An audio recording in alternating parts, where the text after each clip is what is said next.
registro da aula de hoje, que é importante. Muito bem, estamos gravando, tá? Beleza. Então, conforme a gente já viu, né, na nossa primeira aula, que a gente fez a ambientação com as ferramentas digitais e tal, a gente vai ver os conteúdos da segunda etapa. Depois, quando retornarmos, né, aprovados na PNP, ficam liberados de cursar a modalidade presencial, a segunda etapa de técnicas 2. Já sabemos disso? Ok. Aí nós fizemos o nosso segundo encontro, foi uma aula sobre alvenarias, né? Vimos o conceito de alvenarias e também eu deixei uma atividade, vimos a diferença de alvenaria tradicional para alvenaria de vedação. Eu vou pedir para a galera baixar um pouquinho o tom ali, só um pouquinho.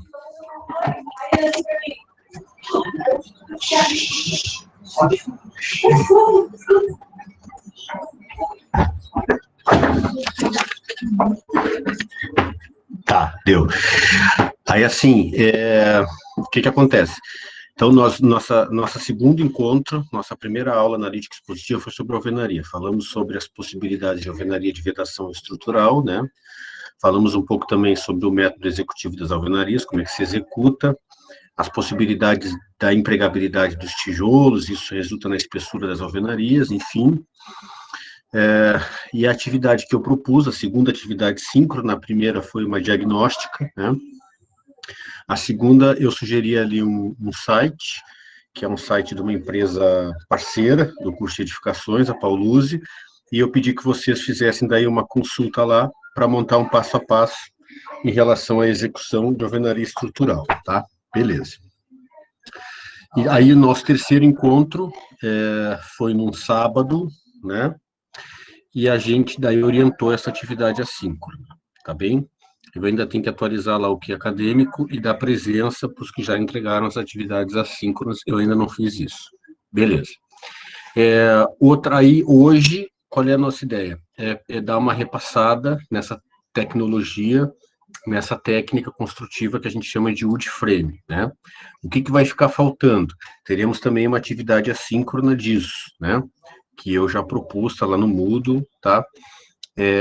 Só que eu fiz uma coisa errada, agora eu tô vendo isso. No Moodle, eu carreguei a atividade assíncrona como um documento.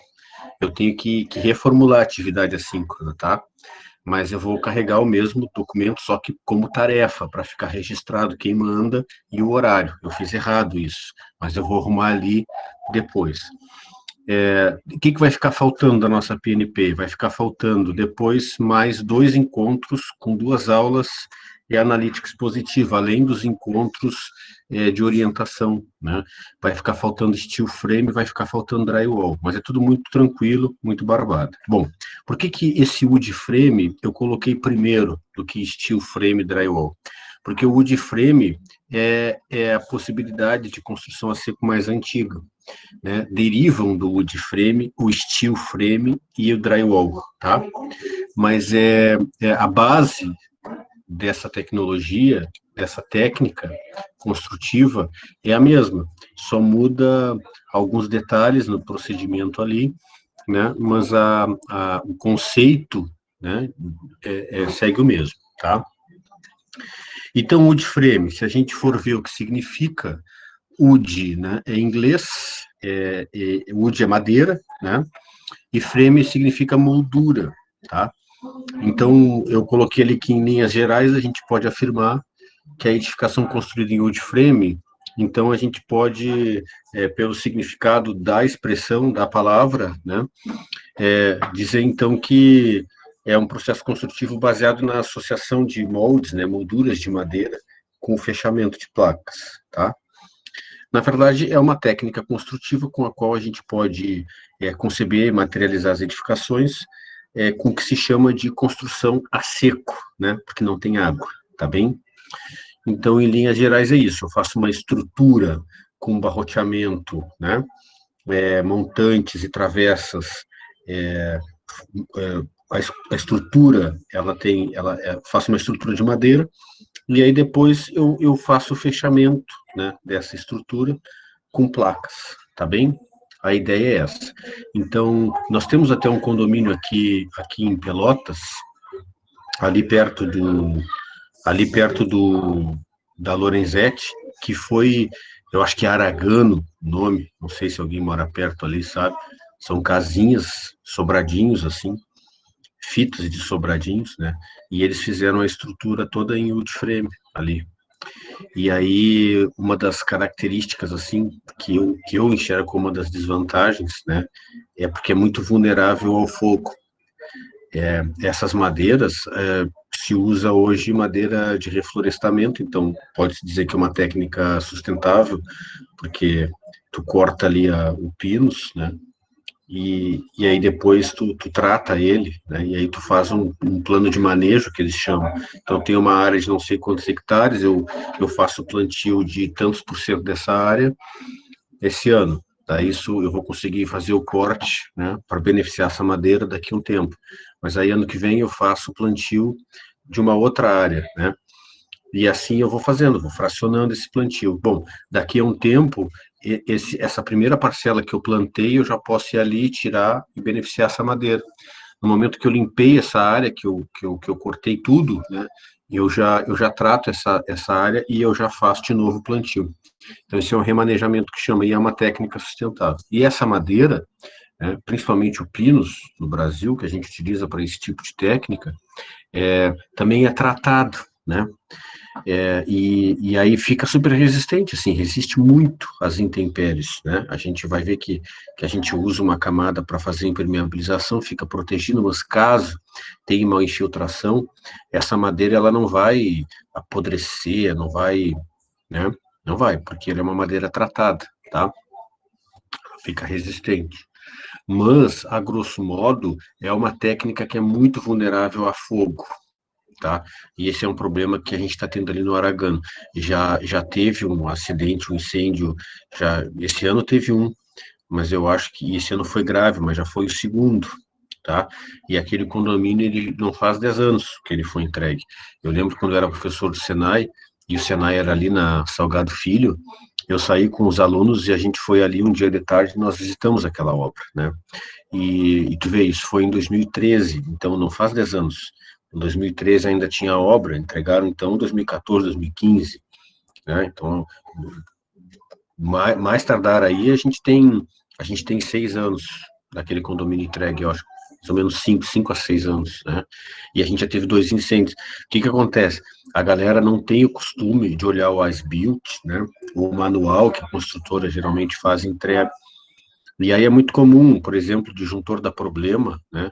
E aí a pessoa que é leiga não sabe, vai lá e troca o disjuntor. E aí quando eu troco o disjuntor, bota um disjuntor com uma amperagem diferente. Tipo, se tem um de 16 e ele tá desligando, a pessoa vai trocar e bota um de 32, por exemplo, né? Ou de 40, uma amperagem maior. E isso é uma barbeiragem, assim, gigantesca, né? Porque se tu coloca um disjuntor com uma amperagem maior, vocês vão ver isso em elétrica, se é que já não estão vendo, na verdade eu teria que trocar o cabeamento e botar um cabo com uma seção um pouco mais espessa, né? Porque por que que o disjuntor desarma? Então eu tenho ali uma tomada na cozinha e eu ligo um equipamento com uma potência grande, né? Se aquele equipamento puxar muito, né, o que que vai acontecer? A seção dos cabos não vai dar conta de fornecer a energia que o equipamento pede. Então o disjuntor desliga, ou seja, o equipamento ele é muito potente para aquela rede, né? Se o disjuntor está desligando, eu não posso pegar e trocar o disjuntor. Ou eu deixo de usar aquele equipamento, né? Ou eu troco os cabos e coloco os cabos com uma seção maior. Aí não é barbeiragem, aumentar a amperagem do disjuntor, entende? Se eu redimensiono o cabeamento. E esse dimensionamento da seção do cabo e a amperagem do disjuntor vocês vão estudar em elétrica, se já não estão estudando com a Samanta, com os professores de elétrica. Mas é muito comum as pessoas, quando vão morar e são leigas, né, botam um equipamento com uma potência alta, e aí o disjuntor começa a desligar, a pessoa acha que tem problema na rede, que tá mal feito, aí ela vai e troca o disjuntor. Aí bota um disjuntor com uma amperagem maior, né, e aí o que que acontece? Bota um equipamento potente ali. E aí esse equipamento potente, ele fica funcionando, mas num circuito que está com um problema, porque aquele cabo, ele não tá, ele não, ele, sabe, não tem como. o cabo fininho forneceu uma energia grande, então o sistema entra em colapso, aí derrete o cabo, né? Tem muita corrente para ele, pois é. Então derrete o cabo e aí dá curto-circuito, tá? E aí o que que acontece? Prende fogo, e aí se tu tem uma estrutura em madeira, é batata. Então é muito provável que esses incêndios que estão acontecendo ali no Aragano, é, a função seja essa, tá? O problema seja esse, entendeu? Claro que pode ter outras questões também, né? Vai trocar alguma coisa e aí o camarada não sabe de elétrica, vai lá e não faz bem a junção, não usa o conector. Chuveiro dá muito esse problema, porque os chuveiros aí bons, né? Eles são muito potentes. E aí, pomba, tu tem que botar um cabo 6, né? E às vezes, esses dias eu tava vendo assim, dependendo da ducha, cabo 6 já tá ficando pequeno, né?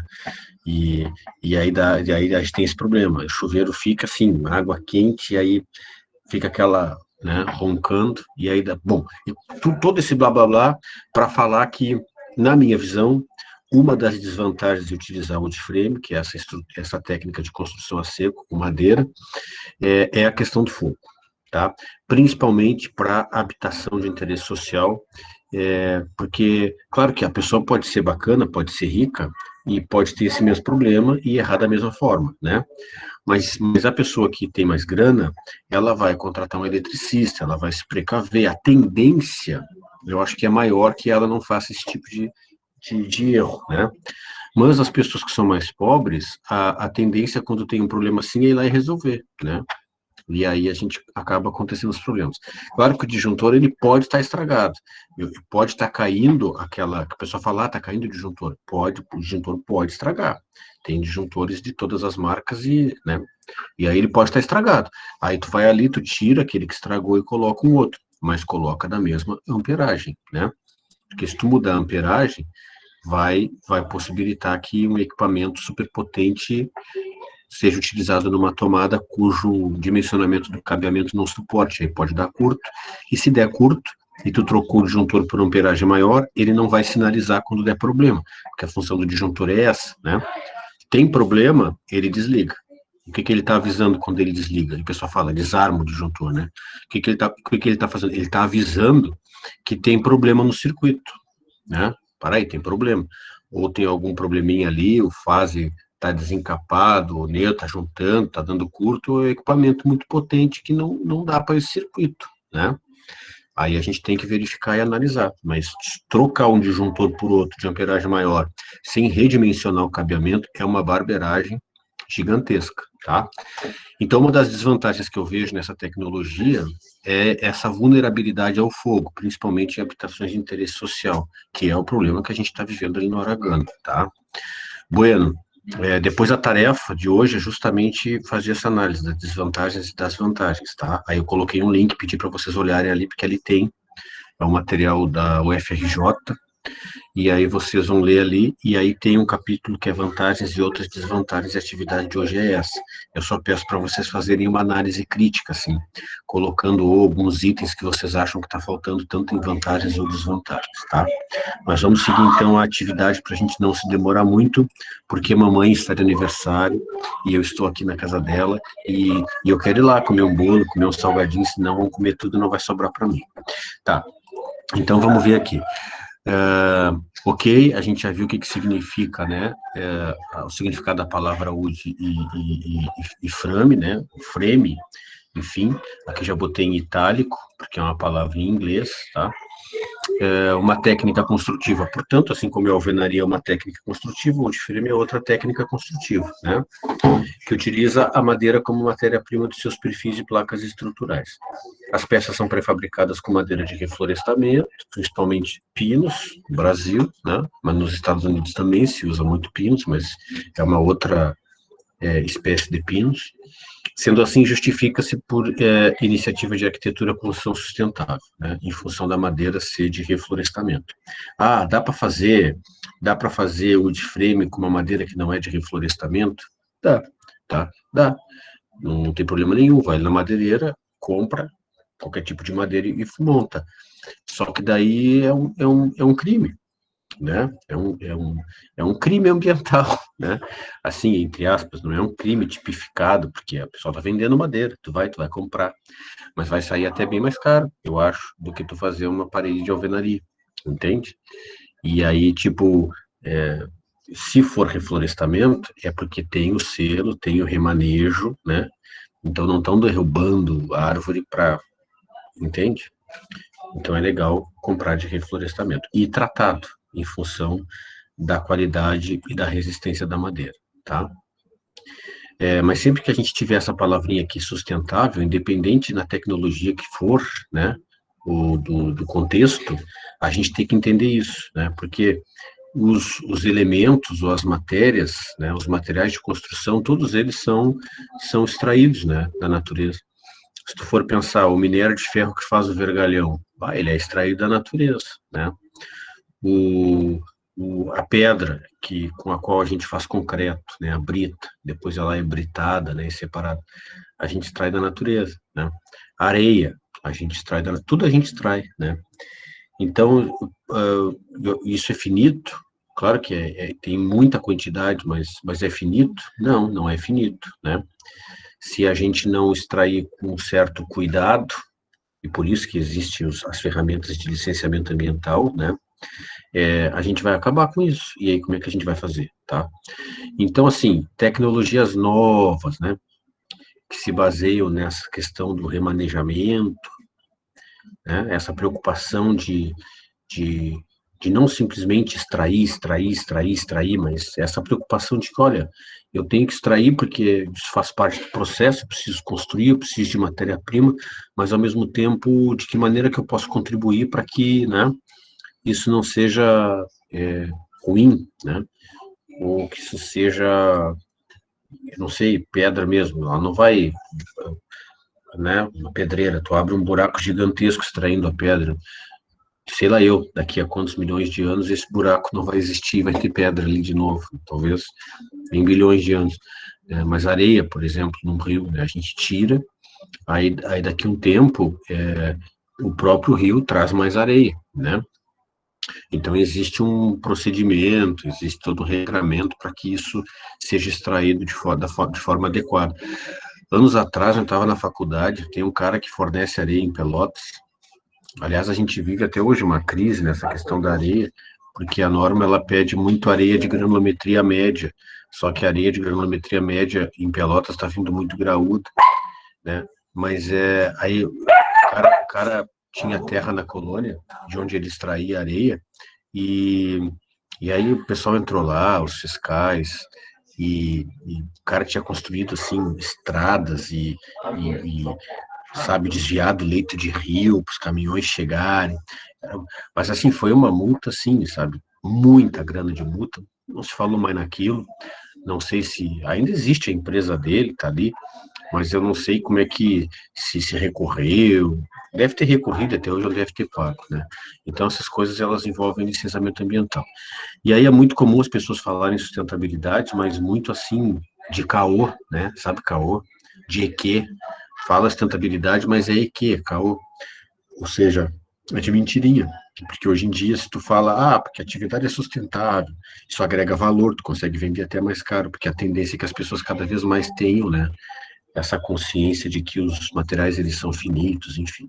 Bueno, mas então, se eu utilizo madeira de reflorestamento, né, porque tem manejo, né, essa extração, esse beneficiamento, então eu posso dizer que é sustentável, tá? Porque se tem remanejamento, o camarada está extraindo hoje, mas daqui a um tempo ele vai plantar naquele mesmo lugar, né?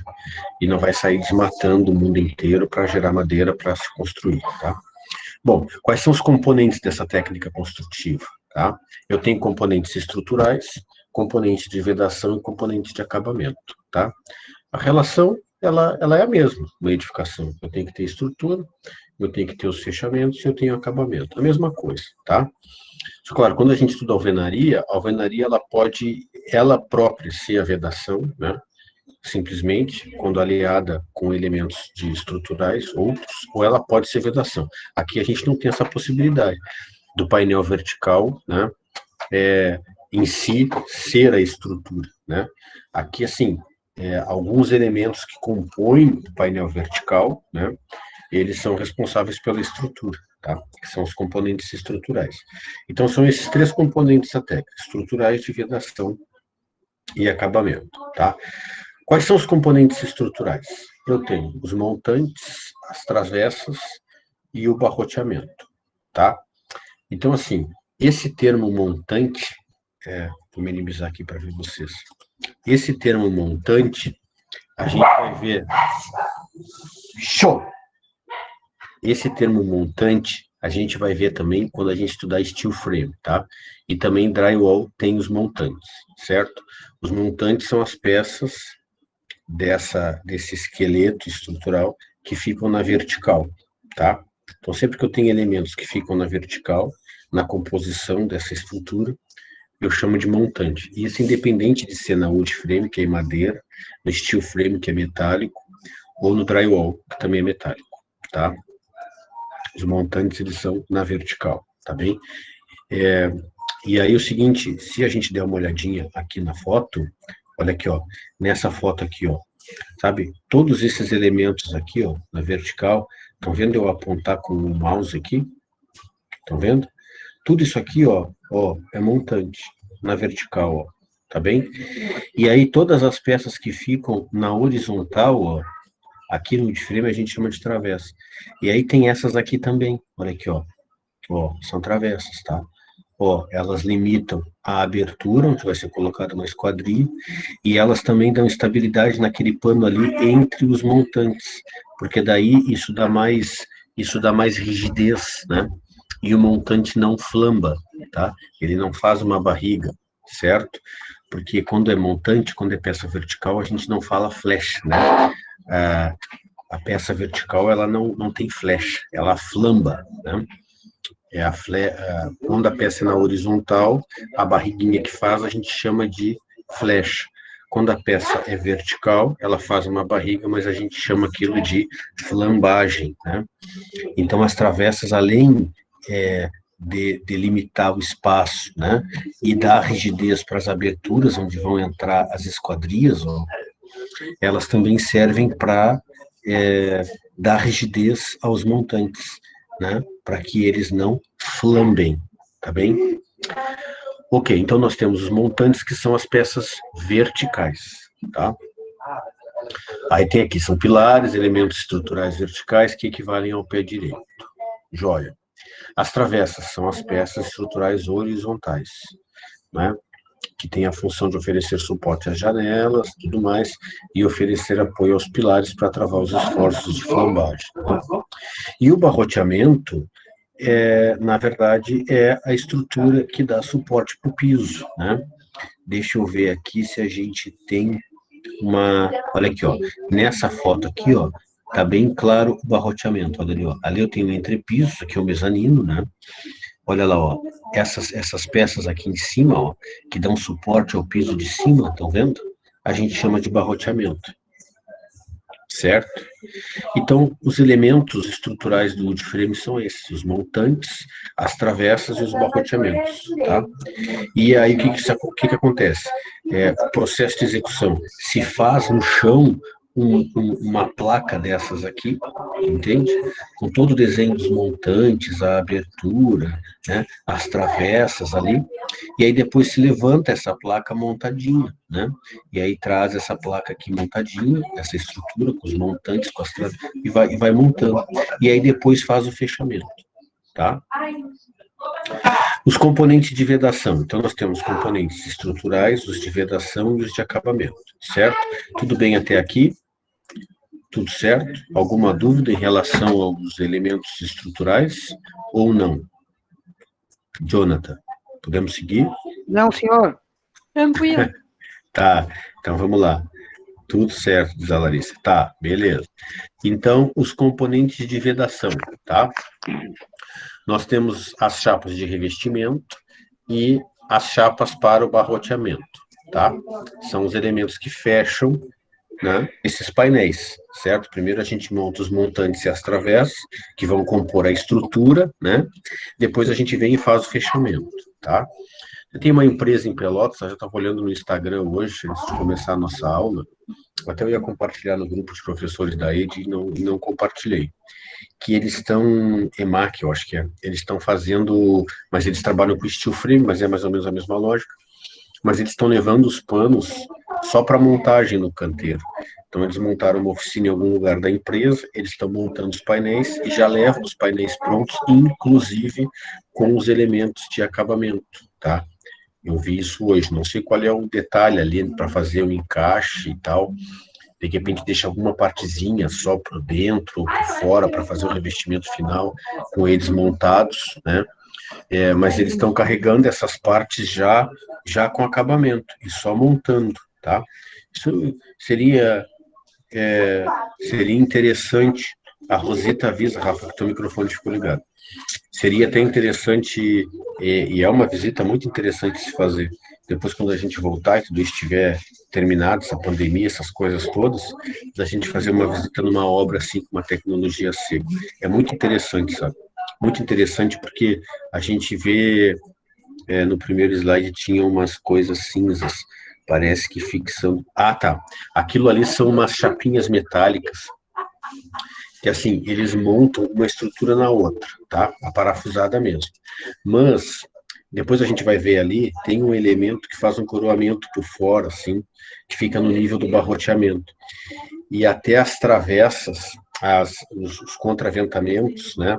Quando eles vão fazer os contraventamentos, eles unem uma peça na outra, além de elas serem aparafusadas entre si, eles encostam essa chapinha, digamos que uma peça termine aqui, a outra comece aqui. Eles vêm com uma chapa bem na junta, e aí eles aparafusam desse lado e aparafusam em cima, entende? É uma pecinha que faz a união, mas é uma chapinha metálica que já tem os furinhos assim, aí só posicionam ali e fazem e aparafusam de novo, tá? Isso é tipo um... Ok, tudo bem, Cauã, pode perguntar sempre. Isso é tipo assim, faz uma tesoura, tá? É, tem vários nomes, vários autores chamam de nomes diferentes. Tirante, enfim, mas tu tem a tesoura, assim, tu tem a linha, que é aquele elemento da tesoura, o triângulo do telhado, né? Tu tem a linha, que é um elemento que fica tracionado, tu tem as pernas da tesoura, né? E tu tem as escoras, né? Todos os pontaletes e as escoras. Bueno, todo o peso que está aqui em cima dessas pernas, né, esse peso, ele tende a esticar a linha, que é aquele elemento da tesoura que fica na horizontal. Daí, assim, existe duas formas de fazer tesoura, tá? Existe a tesoura estruturada, que daí tu encaixa uma peça na outra, não está mais, assim, não é mais muito utilizado. A gente até tem dificuldade de encontrar carpinteiro que ainda saiba fazer o encaixe da maneira certinha para fazer aquela tesoura estruturada, era mais caro, né? E é mais difícil de manusear, encaixar uma tesourão daquelas, levantar e botar no lugar. Agora o pessoal faz tesoura assim, sanduíche, tá? Mas independente disso, é, mesmo a estruturada, que tem os encaixes de madeira, o pontalete do meio, que é aquele pontalete que lá em cima vai dar a altura da linha de cumieira, ele só fica assim, ele não é preso na linha, né? Ele fica só tangenciando a linha, porque a linha é um elemento super tracionado, tá? Mas tem gente que pega e faz a união do pontalete central com a linha, com essa pranchetinha também, mas só para ele só para evitar a torção, tá? Só para evitar a torção. Na verdade, não é uma união, ali não se quer união, simplesmente para evitar a torção, tá? Mas essa chapinha faz isso, ela, ela também une, serve para unir algumas peças da estrutura, tá? Vamos lá, então nós temos as chapas de revestimento, são de menor espessura, funcionam como vedações verticais, tá? E para evitar infiltrações recebe uma camada hidrófuga. Essa camada hidrófuga, a gente via muito essa palavrinha lá quando a gente estava estudando impermeabilização, isso é uma camada de impermeabilizante. Então impede a ação da chuva, que é a água que incide do externo, né? E se tu usa nas paredes internamente, tu está evitando que o vapor que é gerado ali dentro entre para dentro da parede, tá? É proibido usar dentro? Não, não é proibido, mas tem gente que não usa, usa só no revestimento externo, tá? Então, essas chapas de revestimento são as primeiras camadas para fazer os fechamentos dessas estruturas, né? Então, a primeira, que aqui no material estou falando que é a mais fina, é o USB. Então, o pessoal geralmente usa o USB, que é aquele madeirite bonitinho, que do lado é verde, do outro lado ele é floculadinho, assim. E aí tu prega, né, o USB, né, ou usa um grampeador de pressão, né, na estrutura de madeira. E aí depois tu grampeia sobre essa placa as tuas camadas de impermeabilização, que é a camada que o pessoal chama de hidrófuga, né, que é para fazer a impermeabilização e proteger a estrutura da água, né, de infiltrações, tá? E aí tem as chapas de barroteamento, que são as que tu coloca na horizontal, né, sobre o barroteamento. Aqui, nessa imagem, a gente tem aqui, ó, geralmente, tu pode fazer fundação direta, viga, pode, né?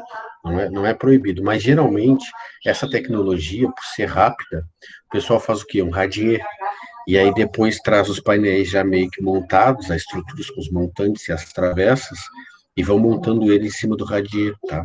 Radier, assim, é uma laje, a fundação é uma laje, tá? Não sei se vocês já estudaram as fundações em técnicas 1, radier é uma laje, ela é uma fundação, mas é uma laje, uma placa, tá? E aí tu depois monta ali em cima. E aí tem até uma fitinha que tu coloca, essa fitinha lá também existe para steel, também existe para drywall, mas aí tu aplica na laje ali para depois tu posicionar a estrutura em cima dela, tá? E ela faz a vedação e não deixa que a água da rua entre para dentro da edificação por ali, naquele vinco, tá? E aqui a gente tem um esqueminha, assim, tá? Eu não botei legenda, mas vocês vão ver essa legenda e esse material na hora que vocês forem fazer atividade, porque eu estou entregando aqui o link para atividade assíncrona. Então, seria a estrutura com os montantes e as travessas, né? Depois a gente tem um isolamento termoacústico, tá? Que existem mais de uma possibilidade, mas a mais usada é a lã de vidro, né? E aí tu aplica, ela já vem assim, ela vem em rolo, tu compra, e aí tu abre aquilo ali e posiciona, né? Então, o espaçamento entre esses montantes, o pessoal trabalha com 60 de espaçamento, tá? Que é o mesmo padrão do steel, mesmo padrão drywall. E aí essas lãs, elas já vêm assim, mais ou menos uns 80 por 60, né? E aí tu abre aquele rolo, pega elas usando luva, né, para não te fincar, que aquilo ali tem que usar luva, tem que usar máscara, né? Agora a gente está usando máscara para tudo, mas mesmo que passe a pandemia e a gente for manusear com isso, é bom a gente, porque se respira aquele negócio, sabe? Aquilo fica no ar, assim, e é ruim, então tem que usar máscara e luva. E aí tu pega aquilo assim, e posiciona entre os montantes, tá? Aí ele encaixa direitinho, e aí depois tu fecha. Bueno, então tu tem o isolamento termoacústico. Depois vai a placa de OSB, que é a primeira chapa. Sobre essa chapa, tu vai aplicar a manta, que é a impermeabilização, que é a camada hidrófuga, né? Depois tu faz a última camada, que daí se é na rua, tu trabalha com uma placa cimentícia. Se for interno, tu vai trabalhar com uma placa de gesso acartonado, né? E depois, sobre essa placa, tu tem o acabamento que tu vai dar. Bom, tu pode colocar até revestimento cerâmico na rua, sobre a placa cimentícia. Pode assentar porcelanato de paredes, né? Tu pode pintar, né? Tu pode botar textura, né? O que tu quiser, sobre a placa de cimentícia. Aquilo que ela aceitar, tu pode aplicar, né? E internamente a mesma coisa. Só que aqui, por exemplo, nesse esqueminha aqui interno, não está se colocando aqui a camada de impermeabilização, que é a hidrófuga. Mas, se quiser botar, não tem problema, não é proibido, pode botar, né? Se quiser fazer com placa cimentícia internamente, pode, mas geralmente, ao invés de placa cimentícia, o pessoal parafusa a chapa de gesso acartonado, né? E aí, eu estava lendo o material hoje de tarde para montar a aula de vocês, e aí tem um autor que recomenda também as placas cimentícias internamente em áreas úmidas, né? Cozinha e banheiro. E aí ele recomenda a placa cimentícia e ele recomenda a camada hidrófuga antes da placa cimentícia nesses ambientes. No entanto, não tem nenhum problema. Tu chapa de gesso acartonado, a gente vai ver depois quando a gente vê drywall, né? Tem três possibilidades de placa. Tu tem a standard, que é a cinzinha, aquela, a cremezinha, bege, que é a mais usada, né? Tu tem a RF, que é resistente a fogo, que é rosa, né? Se prender fogo na casa, ela vai queimar, mas ela se caracteriza por resistir um pouco mais, né, à ação do fogo, então ela demora um pouco mais para queimar, para se decompor com fogo do que a standard, e tem a RU, que é a verde, que é a placa de drywall verde, que é específica para áreas úmidas, cozinha e banheiro. Mas mesmo assim, e a gente vai ver depois lá no drywall, a gente não encosta, é proibido na hora que for instalar e botar a placa, encostar ela no contrapiso. A gente, por norma, ela tem que ficar no mínimo 3 centímetros. Mari, tenta, se puder ir lá para a cozinha, porque interfere mesmo. É bem rapidinho, já vou terminar. Né? Ela tem que ficar no mínimo 3 milímetros acima, né, da base. E aí tem uma série de detalhamentos que eu tô... Diga. Qual é a espessura dessa placa? Que vai na parede? Tu tá falando da de gesso acartonado? Não, a de concreto. Não. A placa que tu A tinha falado cimentícia. antes. Isso, Não, cimentícia. eu assim, ó, a standard, as de gesso acartonado, eu tenho duas espessuras, tá? Tem a de 1,2, são 12 milímetros, né? 1 centímetro e 2 milímetros de espessura, e eu tenho a de 6 milímetros, tá? Quando é que eu uso a de 6? Se eu vou fazer, por exemplo, uma parede curva, tá? Aí a de 6 ela é bem flexível. Daí eu boto uma, a parafuso, forço, faço a curva, depois eu venho com uma segunda, tá? E a parafuso por cima dessa. Então, no total, eu vou ficar com 1,2 de espessura na placa, mas eu vou usar duas de 6, tá? E eu posso usar só uma de 6 em outras situações, tipo, se eu tenho, por exemplo, vou fazer um móvel com drywall, né? Um rack, dá para fazer, dá para montar. Eu sou metido, eu faço coisa com drywall, é fácil. Tu tem uma pecinha assim com um pulsionador, nem precisa parafusar, montante, guia e tal. A gente vai ver na aula de drywall, tá? Mas tu pode usar direto a 6, não precisa reforçar, e ela só fica com 6, tá? Se os montantes forem mais próximos, assim, um dos outros, tá bem? A placa cimentícia é a mesma coisa, tu tem de 6 milímetros e tem de 1,2, tá? É a mesma coisa. E aí, claro, esse revestimento, tu vai usar o USB. O USB tem de 6 milímetros, tem de 8 e tem de 10. O pessoal costuma usar de 8. Aí depois bota a camada de impermeabilização, depois bota a placa cimentícia, e aí depois faz o acabamento que tu quer fazer. E vai intercalando as juntas. Então, por exemplo, se eu comecei com uma placa inteira de USB, tá? Eu vou ter uma junta vertical aqui. Quando eu for colocar impermeabilização, eu cuido para que a camada de impermeabilização, para que uma camada fique bem centralizada, entendeu? Eu não vou casar a junta das camadas de impermeabilização com a junta de USB. E aí eu cuido para quando eu for colocar a placa cimentícia, eu também faça uma amarração nessa junta, entende? Então eu desencontro, são 3 juntas que têm que estar desencontradas. E aí eu posso organizar essas juntas na vertical, aparafusando e fixando essas placas nos montantes, ou eu deito as placas e eu vou fazendo a mesma coisa com elas deitadas na horizontal. Quem é que define isso? Quem detalha, né? Quem detalha a construção, tá? Quem faz o projeto de detalhamento sabe disso, tá? E que vai determinar, entendeu? O consumo vai seguir o mesmo. Eu não vou gastar mais se eu fizer com a placa deitada ou com a placa em pé, entendeu? Mas repara, uma placa dessa, se eu não me engano, tem 2,40 de altura. Isso é praticamente um pé direito, entendeu? Se eu não me engano, é 2,40 por 1,10 ou 1,20, tá? Então é praticamente um pé direito. Então, assim, de maneira geral, as pessoas usam em pé, mas ela por fora e até por dentro, ela não faz completamente, ainda falta uma faixinha lá em cima, né? Que a gente vai intercalando, tá? Mas as espessuras com certeza são essas, 6 milímetros e 1,2. Tá, Anderson? Certo, obrigado. Bueno, e aí, componente de acabamento. Então, olha aqui, ó, a tal da fita impermeável de borracha, que a gente coloca sobre o radier ou a base, para depois apoiar a estrutura dos montantes das travessas, né? Mãos francesas, ele está chamando aqui o contraventamento, ó, que são esses elementos aqui em ângulo, olha aqui, ó, que ajudam a dar estabilidade, entende? Ele está chamando de contraventamento, tá? Mas reparem o seguinte, esses contraventamentos aqui, eles não podem estar salientes à estrutura, senão depois eu não tenho como chapar.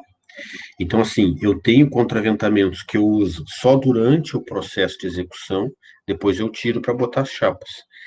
E as chapas, elas vão ajudar a dar estabilidade, tá? O negócio, ele fica em pé e a estrutura está aqui, nos montantes, nas travessas, nos barroteamentos. Joia. Mas as placas, elas ajudam a dar estabilidade. E isso é assim no wood frame, é assim no steel e no drywall, entende? Drywall, tu vai fazer só uma parede, assim, aí tu bota a guia, tu bota os montantes, aqui eles não chamam as peças horizontais de guia. No steel e no drywall, o elemento que fica bem em cima da parede na horizontal e que fica bem embaixo é um U, né? E aí o montante fica por dentro do U. Então, tipo, eu aparafuso ele na parede assim, né? E eu chego com o montante assim, entendeu? Eu chego com o montante assim, aí eu dobro ele e ele encaixa na guia. Então, eu começo a montar parafusando a guia no chão, né? Aí depois eu vou encaixando os montantes, depois eu boto a guia de cima, né? Ou se eu tenho como fixar já ela em cima, por exemplo, se tem um piso e uma laje, eu já boto a guia de baixo, boto a guia de cima, com laser bonitinho para ficar no prumo, vou posicionando os montantes de 60 em 60, né? Depois eu aparafuso. Se eu quiser usar aqui contraventamentos em algum momento assim, repara que lá em cima, aqui eu não sei se são contraventamentos ali ou se é o barrote da cobertura do outro lado, mas eu posso usar contraventamentos. Mas esses aqui, eles estão salientes na parede, ó. Então foram só colocados assim para ajudar a montar, tá? Mas eu ia falar do drywall e da contribuição que a chapa dá para deixar a parede estruturada e com rigidez. Então, assim, tu olha uma caixilharia de drywall montada só a parte metálica, só a caixilharia, que é guia e montante, tu assopra e o bicho faz assim, entendeu? É impressionante. Mas depois que tu parafusa a placa de um lado, ela já fica absolutamente mais rígida.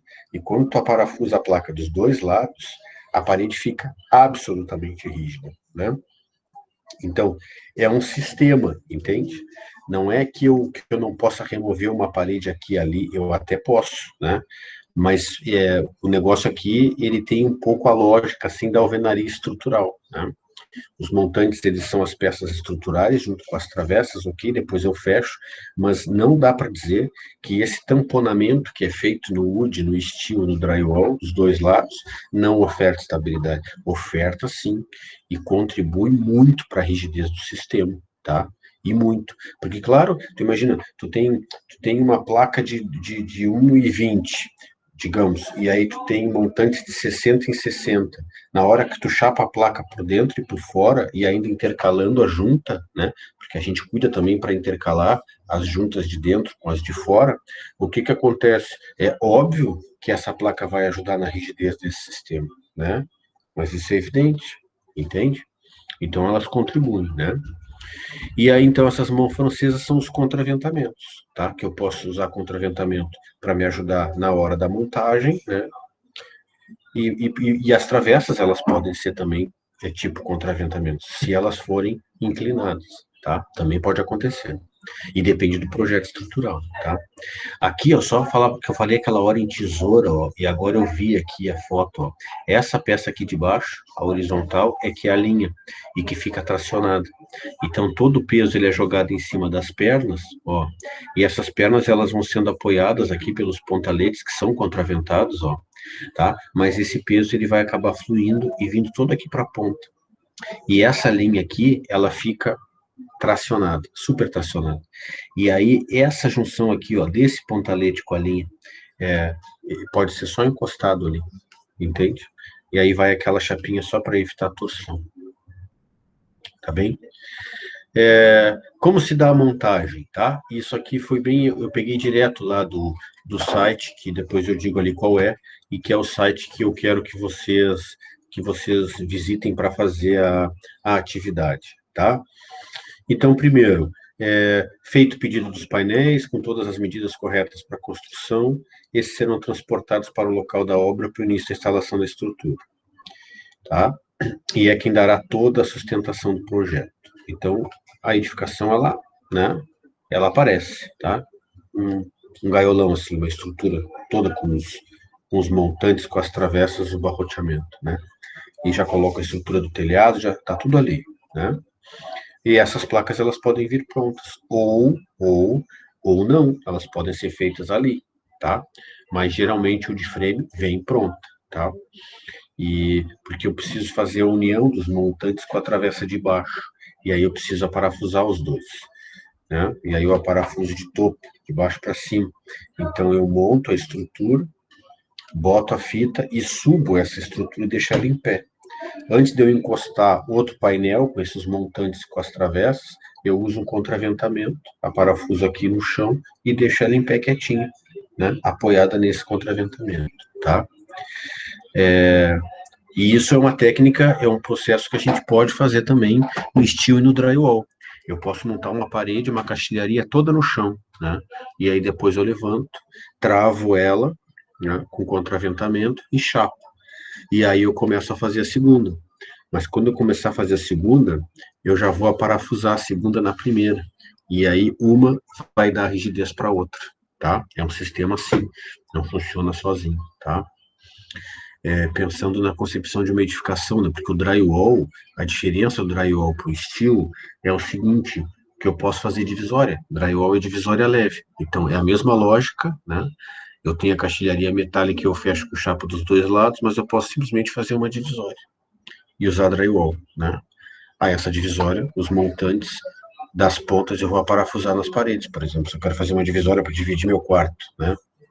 Eu boto a guia, boto a guia de baixo, boto a guia de cima, boto os montantes nas pontas, e os montantes das pontas eu aparafuso na parede. Aí depois eu venho botando montante de 60 em 60, e aí chapo, né, dos dois lados, tá? Mas é o mesmo sistema, tá? E aí a gente vai ver melhor, quando a gente chegar em drywall lá, eu vou contar uma coisa para vocês. Quando eu fui professor eu vou botar aqui para ver vocês. Quando eu fui professor do Senai, eu trabalhei no Senai de 2013 a 2015. Bem entre o meu primeiro e o meu segundo contrato no IFE, eu fui trabalhar no Senai. Eu tinha um escritório, como eu sempre tive, mas trabalhava no Senai. E aí o que aconteceu?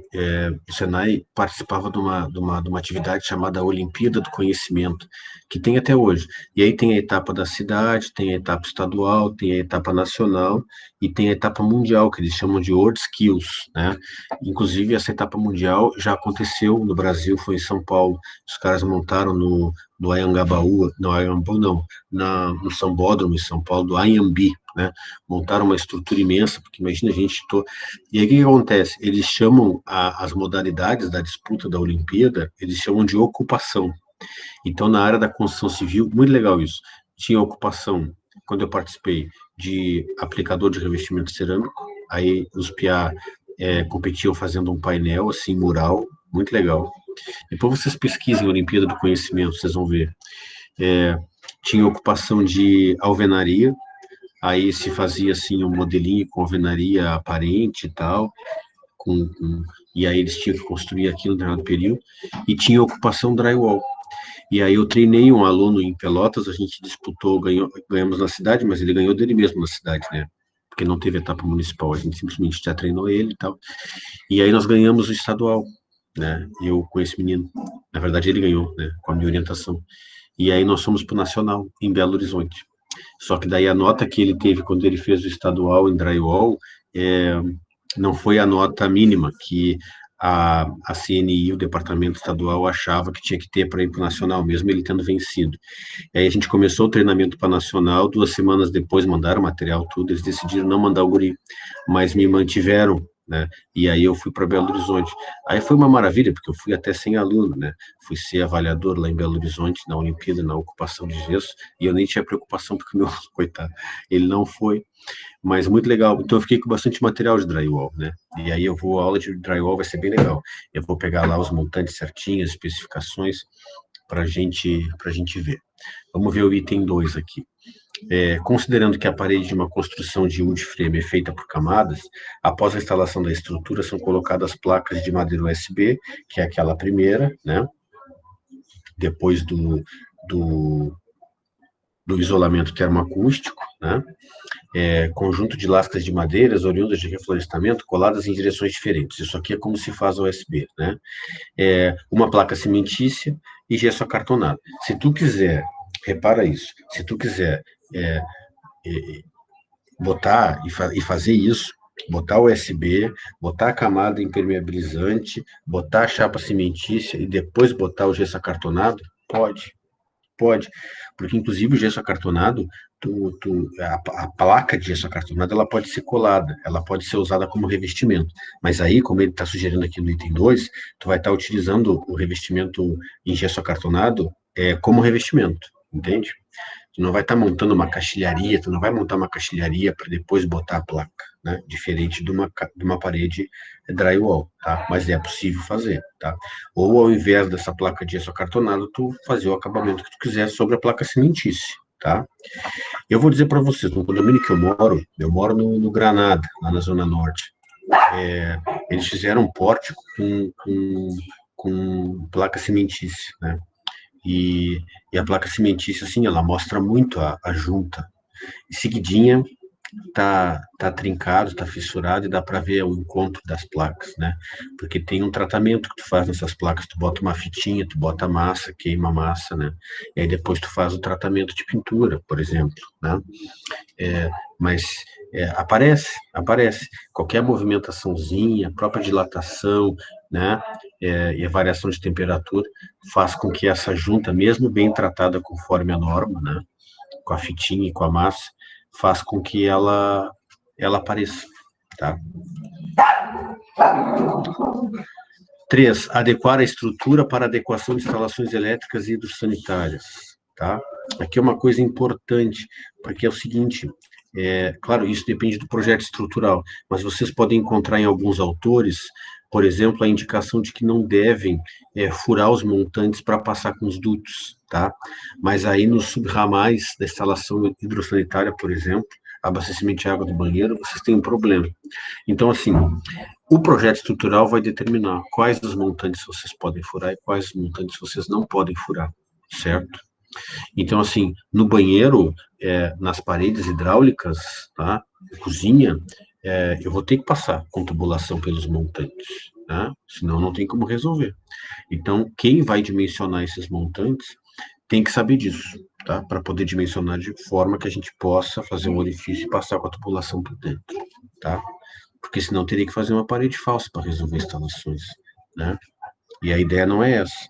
Então, assim, elétrica é mais fácil de resolver assim, furar montante. Tu traz os ramais de cima, tá?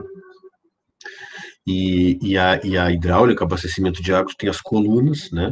Mas em algum momento a coluna ela dobra e o trecho fica horizontal, né? É assim que funciona, não é? Vocês vão ver em hidro, vocês já não estão vendo. Então, a água sai lá da caixa d'água e aí ela se distribui lá em cima do forro, né? E ela cai em forma de coluna de água fria, tá? E aí no caminho ela distribui. Então é uma coluna que está levando água lá para a lavanderia no térreo. Então, essa coluna ela vai descer, tá? E quando chegar a 30 centímetros do piso lá no térreo, ela vai dobrar e vai ficar um ramal, né? Horizontal. E aí esse caninho vai levar água até ele subir, né? E tem um joelhinho azul, que é aquele reforçadinho com cobre, que eu sei que ali eu vou encaixar o mangote. Ou para abrigar enfim, vai ter né? Ou um mangote ou uma torneira direta. No caso de tanque, é uma torneira direta, né? Então, tem esses ramais horizontais de água. Então, a gente precisa dimensionar esses montantes de uma forma a possibilitar que alguns eu possa furar para passar a tubulação, tá? Mas é uma coisa assim, a lógica, a gente tem que entender. Isso é uma coisa que eu não falei na aula de alvenaria estrutural, e eu queria falar que é importante. Pela norma, é expressamente proibido fazer rasgo na alvenaria estrutural na horizontal. Não pode. Se em algum momento eu tiver que fazer um rasgo na vertical, a norma me permite, tá? Mas rasgo horizontal na alvenaria estrutural é expressamente proibido, né? Por uma razão óbvia. O elemento alvenaria é o próprio elemento estrutural, né? E as cargas, elas estão fluindo de cima para baixo. Então, se eu faço um rasgo, eu crio tensões, né? E isso pode ser um problema, tá? 3, adequar a estrutura... Ah, tá, já falei. 4, em seguida, faz o preenchimento para garantir o conforto térmico, né? Que é a lã. No Brasil existem opções como lã de vidro e lã de rocha. 5, inicia-se a cobertura e vedação do projeto, né? E, por fim, o acabamento da parte externa, que depende do que for escolhido pelo cliente, tá? Pode terminar na placa cimentícia, né? Ou chegando na placa cimentícia, tu pode fazer um acabamento X que tu queira fazer. Bueno, aí a gente chega aqui, ó, na nossa atividade assíncrona número 3, tá? A primeira atividade assíncrona foi a avaliação diagnóstica, que vocês fizeram e me mandaram. A segunda foi de alvenaria estrutural, né? Que 4 pessoas já me mandaram, né? Mas todo mundo vai mandar, porque tá uma barbada, né? Inclusive, quem quiser tirar dúvida comigo hoje na sequência pode tirar. Vocês podem mandar. Se eu não me engano, eu coloquei lá e classifiquei para me entregar até amanhã, mas quem quiser fazer sábado, domingo, pode, tá? Não tem problema. Não deixem de me entregar e não deixem acumular. E essa aqui é a terceira. Então, olha só. Eu coloquei aqui um link, tá? Esse link aqui, ó. Já está até linkado aqui, tá vendo? Se eu clicar aqui, vai entrar nesse site. E aí, nesse site, tem um material bem legal. É um site, se eu não me engano, da UFRJ, né? E tem um material bem legal. E aí, aqui, nesse material, ele fez um capítulo sobre vantagens e desvantagens do uso dessa técnica como técnica estrutural, como técnica construtiva de edificações. Eu queria que vocês lessem esses capítulos, né, de vantagens e desvantagens, e respondessem à questão que eu fiz. Na verdade, eu pedi só para transcrever de forma crítica. Então, daqui a pouco vai ter lá uma vantagem que vocês não concordam que seja uma vantagem. Daí vocês vão discordar, né? Vai ter lá uma desvantagem que não tem lá e que vocês querem colocar. Por exemplo, a questão do fogo, de ser mais vulnerável ao fogo, né? Eu não sei se tem como desvantagem, né? E é uma coisa que eu colocaria, tá? Então, na verdade, é isso. Eu quero que vocês transcrevam o que esse autor coloca como vantagem e desvantagem do wood frame, mas de forma crítica, tá? Tirando alguns pontos ou colocando outros, tá bem? É isso, tá? A nossa aula de hoje. Questões, questionamentos, xingamentos. Nós não temos muitas coisas para ver mesmo. A estrutura é essa, montantes e travessas. Depois, no steel e no drywall, a travessa bem de cima e a bem de baixo vai ganhar o nome de guia, né? Aqui simplesmente a travessa, tá? E aqui tem todas essas camadas de fechamento, como tem no steel frame, tá? A diferença é que no steel frame a gente tem vigas para fazer o barroteamento, né? E em outros elementos também existem vigas, e aí o projeto estrutural faz essas treliças e define essas treliças, tá? E o drywall é simplesmente fechamento com gesso acartonado dos dois lados, tá? Porque o drywall simplesmente faz divisória leve, né? A parede com drywall, eu até posso fazer uma divisória com drywall dentro de uma casa feita com wood frame. Posso fazer uma divisória leve dentro de uma casa feita com steel frame, né? Mas o drywall em si não se presta para levantar uma casa toda, né? Diferente do wood frame e do steel frame, tá? Dúvidas, questionamentos e xingamentos. Vamos lá. Rafael. Anderson. Oi. Larissa. Questionamentos, xingamentos. Não, tá tranquilo, acho que é mais fácil que o outro. É mais fácil que o outro, tá? Barbadinha, tá? Depois, na próxima atividade lá de steel frame, a gente vai falar mais, assim, como a lógica de montagem, assim, se repete, eu acho que eu vou fazer um exercício, assim, de orçamento, tá? Quando a gente estudar steel frame. Aí vou colocar lá quais são os montantes que a gente pode usar e tal, né? Porque daí começa assim, os montantes são metálicos, são industrializados, eu compro os montantes prontos, né? E aí eu tenho montante de 40, eu tenho montante de 60, e eu tenho de 40, de 70 e de 90 de largura, né? O montante de 40 é 4 centímetros, assim, o montante. Aí tu imagina, se eu boto um montante de 40 e uma placa de cada lado de 1,2, eu vou ter 40 mais 2,4, eu vou ter 6 centímetros e meio de parede, né? Se eu uso um montante com 70 mais uma placa de 1,2 de cada lado, eu vou ter uma parede, uma espessura de parede 9,4, não é isso? 9,5, não é? É isso aí, né? E se eu uso um montante de 9 mais uma placa... Então, as paredes de gesso acartonado, elas ficam absolutamente retas, ficam absolutamente no prumo, né? Imagina, a plaquinha ela é retinha, bonitinha, tá? Então é isso, tá? Mas aí a gente vai ver porque tem isso, já é industrializado, já tem as medidas, né? De wood frame a gente não tem, tu não encontra assim, tu não chega numa loja de material de construção e diz, olha, eu quero tantos montantes de wood frame. Não encontra. Tu tem que comprar, né, a madeira naquela seção que o projeto deu, ou mandar fazer aquela seção, entende? E aí tu utiliza aquele barrote como um barroteamento do wood frame, né? Aquele sarrafo como travessa, né? Aquele caibro como montante, entende? É diferente. E não é uma tecnologia assim muito utilizada, né? Mas na verdade, se vocês pararem para pensar, são os chalés, né? São os nossos chalés.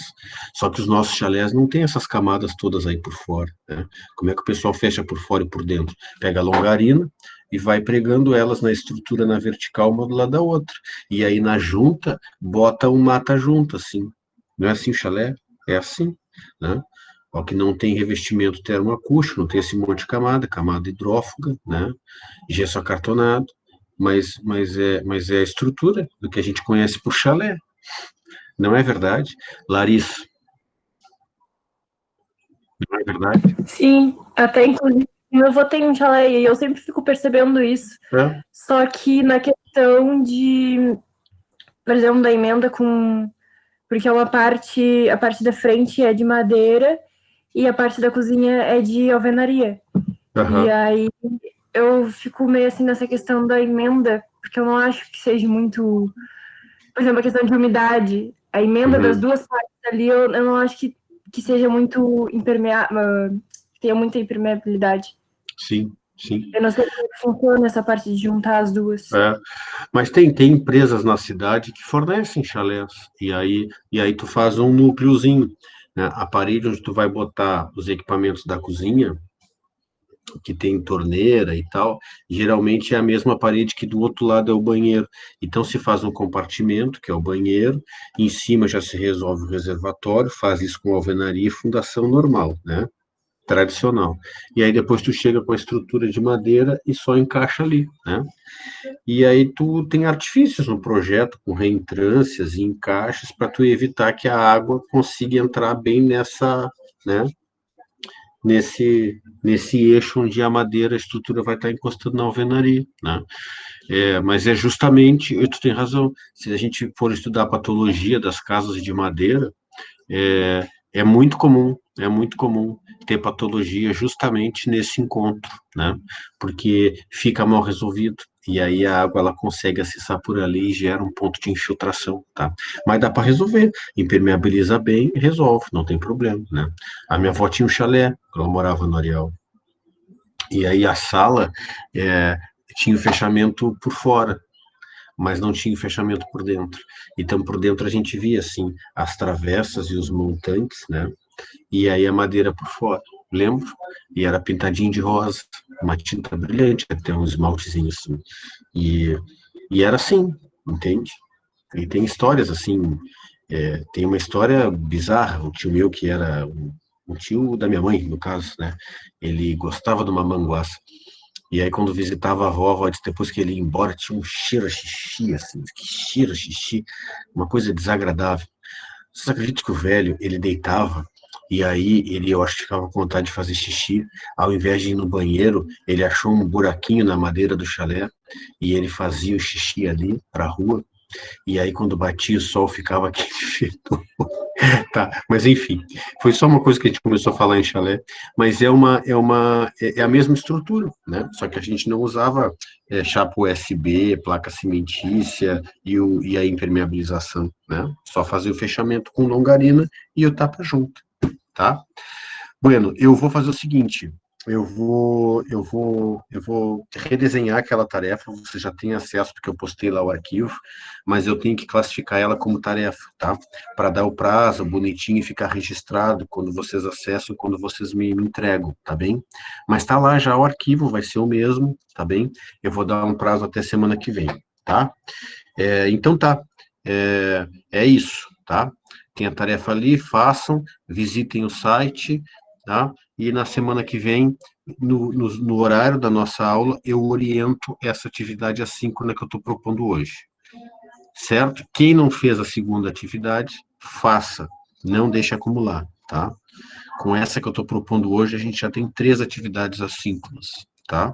Assíncronas. Tá bem? Dúvidas? Luiz, tu tá bem calado aí hoje, não falasse nada, mas tu é calado assim, né? Tu não é de falar muito. Mas tá tudo certo, entendeu tudo? O Luiz Eduardo. Tá, beleza. Então aí tranquilo. Tá, então tá. Então é isso, tá, gente? Vou botar aqui para acabar a gravação.